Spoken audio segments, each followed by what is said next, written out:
વડોદરા જિલ્લામાં છછવા ગામ આવેલી જમીનમાં ભવરલાલ ગોંદે પોતે ખેડૂત ખાતેદાર હોવાની બનાવટી સહી સિક્કાવાળું પ્રમાણપત્ર રજૂ કરવામાં આવ્યું હતું, જેમાં કલેક્ટર દ્વારા કરાયેલી તપાસમાં આ ઠગના કૌભાંડનો પર્દાફાશ થયો હતો અને તેના વિરુદ્ધ મામલતદાર દ્વારા કરજણ પોલીસ સ્ટેશનમાં ફરિયાદ નોંધાવવામાં આવી હતી। વડોદરા શહેરના છાણી વિસ્તારમાં રહેતા ભૂમાફિયા ભવરલાલ લક્ષ્મીનારાયણ ગોત પોતે ખેડૂત ન હોવા છતાં છછવા ગામની સીમમાં આવેલી બેલમગમ મંગલભાઈ ઉર્ફે મોહમ્મદભાઈ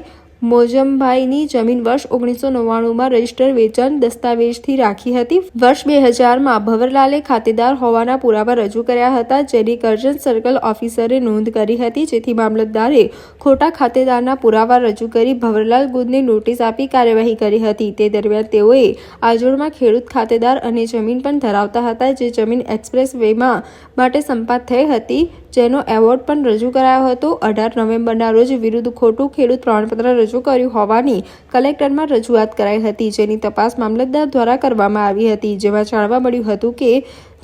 આજોડ ગામની જમીનમાં મહાશંકરભાઈ ઈચ્છારામ પંડ્યાનું નામ ખાતેદાર તરીકે દર્શાવ્યું હતું, જ્યારે ભવરલાલ ગોંદના નામનો કોઈ ઉલ્લેખ નથી, જેમની મામલતદાર દ્વારા સુનાવણી કરતા ગોત દ્વારા રજૂ કરાયેલું ખેડૂત હોવાનું પ્રમાણપત્ર બનાવટી હોવાનું જાણવા મળ્યું હતું, જેથી કલેક્ટર દ્વારા 10 ડિસેમ્બરના રોજ ભવરલાલ ગોંદ વિરુદ્ધ ફોજદારી કાર્યવાહી કરવા માટે હુકમ કર્યો હતો, જેથી કરજણ તાલુકા મામલતદાર દિનેશ કુમાર ફલજીભાઈ પટેલ દ્વારા કરજણ પોલીસ સ્ટેશનમાં ભવરલાલ વિરુદ્ધ ફરિયાદ નોંધાવવામાં આવી છે।